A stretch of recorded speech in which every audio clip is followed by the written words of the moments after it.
Wahyu Pancagaib tuh harus diakui, harus dihidupkan, harus dimanunggalkan. Ini asumsinya pasti dibilang ini sesat dan ini bla bla bla.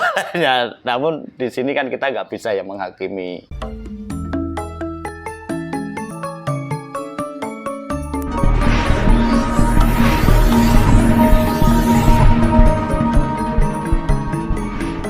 Iki Pak, kangge ngawali nggih obrolan sore. Pada hari ini saya pengen sedikit minta keterangan bahwa orang atau manusia yang kita tahu pada saat ini bingung mencari hidup yang sejati itu seperti apa. Belajar si A, si B, si C dan sebagainya itu kadang masih belum merasakan, belum menemukan titik temunya kan gitu. Sebenarnya kalau menurut Pak Mas Wadi ya, urip itu seharusnya seperti apa Pak? Yang dimana urip itu seperti apa? Monggo Pak.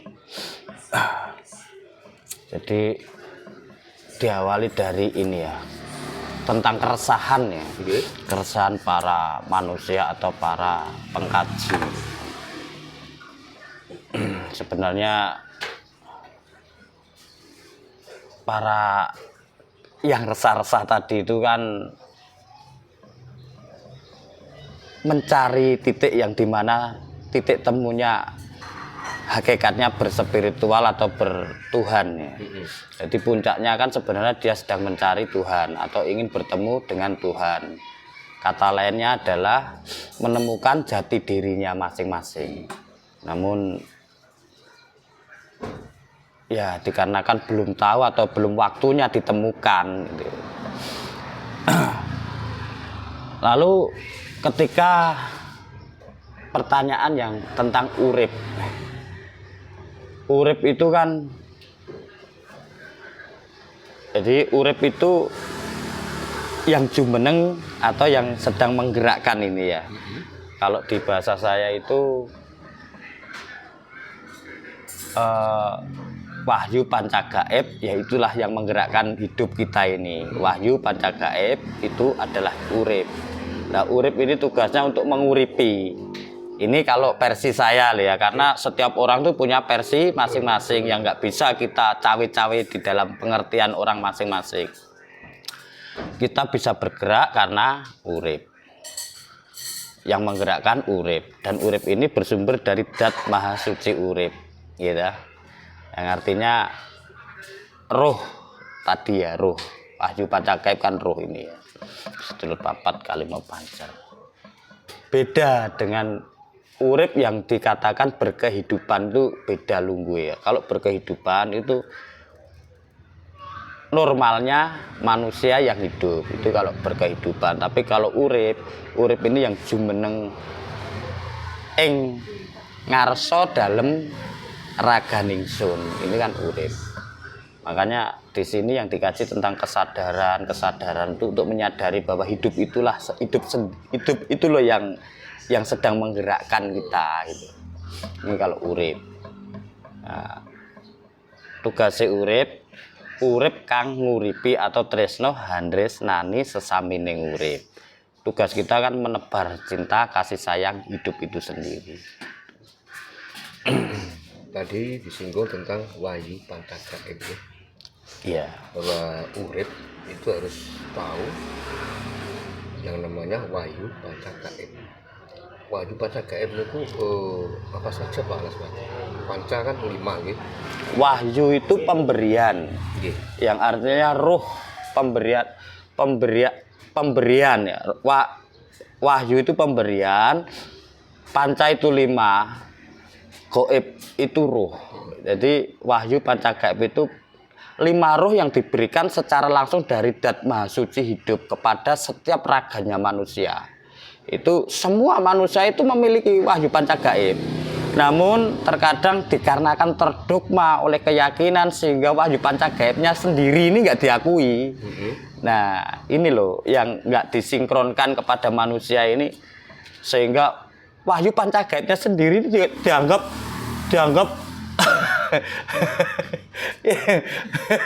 jin. iya pokoknya nggak tahu prasangkanya mereka itu seperti apa dan bagaimana nih yang saya nggak ngerti. Begitu dibilang itu loh wahyu pancagaib itu harus diakui, harus dihidupkan, harus dimanunggalkan. Ini asumsinya pasti dibilang ini sesat dan ini bla bla bla. Namun di sini kan kita nggak bisa ya menghakimi.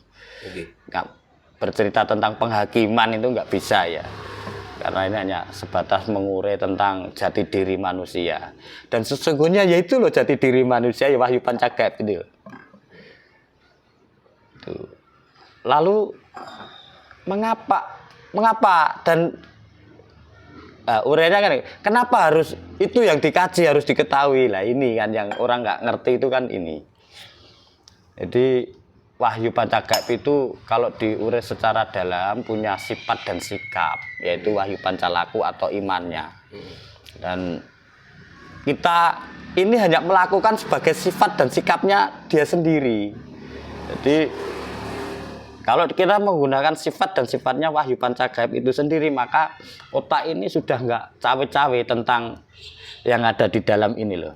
Jodoh, rezeki, pati. Lah, kesungsange kan di sini tentang jodoh, rezeki, pati ini otak ini yang cawe-cawe. Batin ini cawe. Maunya ini mendahului, menguasai, merasa ini yang memiliki, merasa ini.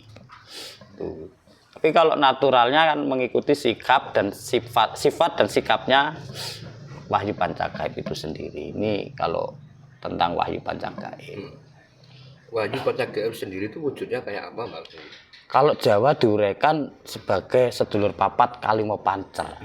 Atau bahasa lain kalau di agama yang saya dengar itu malaikat malaikat papat ya, malaikat papat Nur Muhammad plus Nur Muhammadnya itu. Tapi saya kan tentang agama saya nggak pernah mengkaji tentang agama, jadi saya nggak tahu. Kalau ditanya tentang agama saya nggak tahu. Tapi kalau di jalur katakan jalur Jawa lah ya, atau kawrurip mungkin sedikit bisa bercerita, bukan menjelaskan tapi bercerita tentang yang saya alami, yang saya kaji.